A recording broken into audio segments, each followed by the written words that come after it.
The Western world is now implementing eugenics pre-crime policies. Fetuses are now being pre-screened according to family histories of crime. From Portland, Oregon to London, England, Child Protective Services are enrolling newborn children into criminal databases at birth and forcing them to attend probation hearings at age 2. The overlords of scientific dictatorship are ruthlessly prosecuting a war on our most defenseless. In December of 1974, the U.S. government made Third World population reduction a central national security issue. The operation plan, titled National Security Study Memorandum 200, was simply a regurgitation of the British Commission on Population created by King George VI of England in 1944, which openly stated that populous Third World nations posed a threat to the international elite's monopoly of global power. The Kissinger-authored U.S. plan targeted 13 key countries where massive population reduction was called for. Kissinger recommended that IMF and World Bank loans be given on condition that nations initiate aggressive population control programs, such as sterilization. Kissinger also recommended that food be used as a weapon, and that instigating wars was also a helpful tool in reducing population.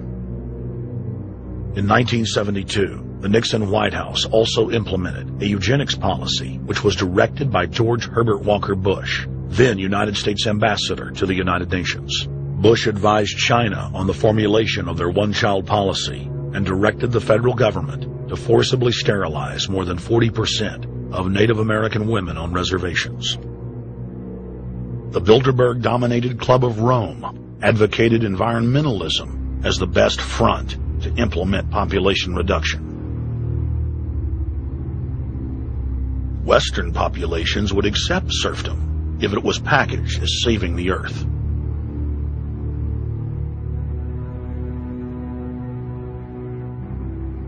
Industrialization of Africa, Asia, and Latin America could be blocked.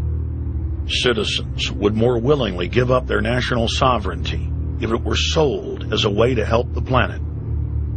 The think tank also concocted the peak oil fraud as a way to create artificial scarcity.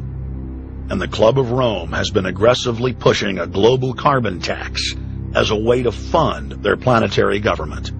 In the draft copy of the United Nations Global Biodiversity Assessment, it states very clearly that we must reduce the human population from its current level of about 6 billion people down to about 1 billion people. In the 1970s, South Africa developed race-specific bioweapons to target blacks and Asians, and then subsequently sold the technology to Israel in the mid-1980s. In September of 2000, the Project for a New American Century published a document in which Dick Cheney described race-specific bioweapons as politically useful tools. And somebody mentioned, well, why would they want to reduce the human population when that means less money for them? Most people have no idea. They're not after money. They have all the money they need. They're after power. That's their aphrodisiac. The overlords of the New World Order are now aggressively pushing for a worldwide one-child policy. The Chinese one-child policy was phased in gradually. In the 60s, when it began, you only had to pay a tax penalty. Only later did they imprison you if you had more than one child.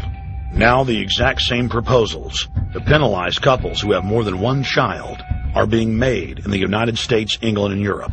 In the push to reduce global warming, children, according to some, are the new culprits. A think tank in the UK says too many kids are what's making the planet worse, saying large families, anything over 2 children really, should be frowned upon as an environmental no-no, akin to not reusing your plastic bags, driving one of those big gas-guzzling cars, taking long trips overseas. The UK, in fact, has negative growth. I think Canada does too. That still, families in our rich countries shouldn't have more than 2 kids. In 1998, Ted Turner pledged to give more than $1 billion to the United Nations to be spent in the implementation of population reduction policies planet-wide.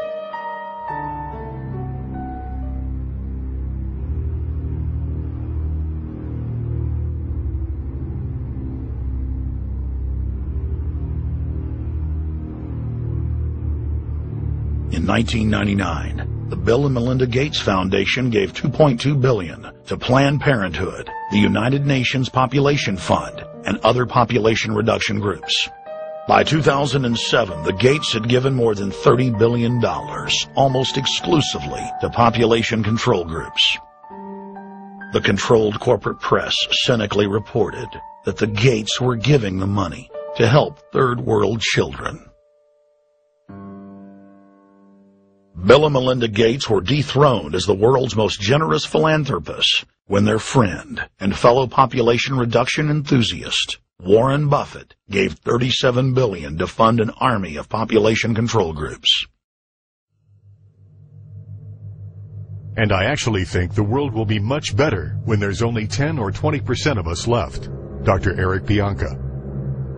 Prominent University of Texas biologist Dr. Eric Pianka, while receiving an award from the Texas Academy of Science, said that the worldwide AIDS pandemic was, quote, no good, it's too slow, and went on to laud the virtues of Ebola because it would kill 90% of the world population quickly. When his statements erupted into a national controversy, his graduate students defended him, stating that Pianka was too conservative and that all humans should be killed. But most frightening was the fact that in a crowd of over 1,000 prominent scientists, local newspapers reported that 95% of those in attendance gave Pianka sustained standing ovations every time he extolled the virtues of mass-culling microbes and man's destruction.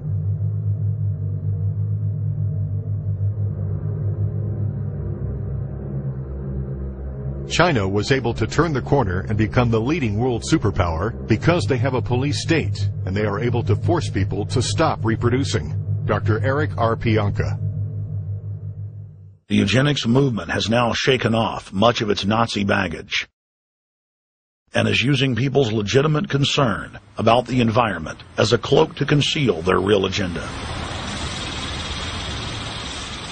Everyone wants to breathe clean air and have good water, but the controllers of the environmental movement have done nothing but co-opt people's concerns and parlay it into support for global policies that further destabilize the third world and create untold misery. Phony environmental and conservation groups are now the biggest private landowners in the world. They lobby government to take property away from local populations, only to develop it themselves later.